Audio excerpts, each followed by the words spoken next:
What's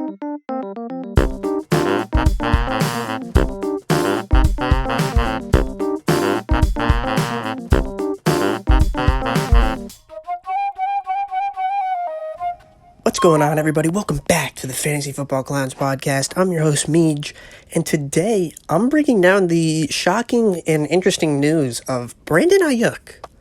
Now, before we get into this, I'm just going to quickly ask you to click that subscribe button, as 80% of you guys who watch my videos actually aren't subscribed, so it would mean a lot to me if you could just press that button real quick. And let's get right into this. So, Brandon Aiyuk outsnapped 27-26 by Trent Sherfield in Week 1 against the Lions. This is very concerning. As a big Aiyuk guy, I believe I put him in my must-draft video. This is concerning to see. My theory on the whole situation is that, one, there's some news that we haven't heard about either his injury or the fact that he may have done something he wasn't supposed to, and he's been receiving disciplinary action from Kyle Shanahan. You know, one of those things like a Leonard Fournette a couple years ago where he was benched 10 minutes before the game. Screwed me over, screwed many fantasy owners over. Okay, moving on. I'm actually still quite excited to see Aiyuk this season, just because of the sheer fact that we saw what he did last year when he was given the opportunity. There will be a point this season, probably next week or definitely the week after, in which he will get this opportunity to show us what he's doing.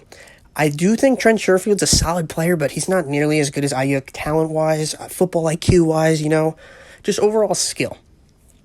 But another thing that comes with this is that if he doesn't perform either next week or the week after, then I am actually highly concerned. Because this week, he's practicing in full already. It's Wednesday, so it can't be his injury anymore. So if he doesn't show us what he can do by the end of week 3, I would be highly concerned. But to see a 7% drop rate in Yahoo own percentage in Yahoo leagues, that is pretty stupid in my opinion. Just because it's week 1, I mean, the guy's a 5th round pick. You drafted him for a reason. It's week 1. You shouldn't overreact to week 1 things. I mean, Aaron Jones put up 3 points this week. You don't see people dropping Aaron Jones, so why are you overreacting to Brandon Aiyuk? And it's not like so many crazy options are available on the waiver wire this week. I mean, sure, Elijah Mitchell might have the highest potential, but don't forget about Trey Sermon, definitely going to be inserted into the lineup this week, with Raheem Mostert going down with that season-ending knee surgery. But I'm just quite confused as to why so many people are overreacting, in my opinion. I mean, sure, I'd expect to see a 2 to 3% drop percentage, but he went from 97 to 89% in one day. That is a major problem to me, and probably many other fantasy owners around. I say if he's somehow on your waiver wire, you cry with joy and pick that man up immediately. He has wide receiver 1 upside if he can get rolling in that offense, which is obviously such a potent offense. We saw what Deebo Samuel did last week, and Aiyuk's a better player than Deebo Samuel in my opinion, so I'd be quite surprised to see him not perform as well as we thought he would this season. So that's just my overall wrap on the situation.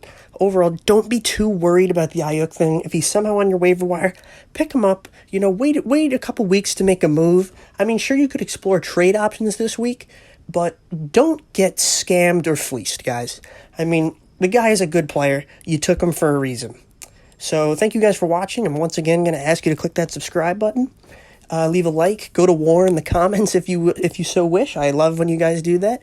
Thank you guys for watching, and I'll see you in the next one. Take it easy.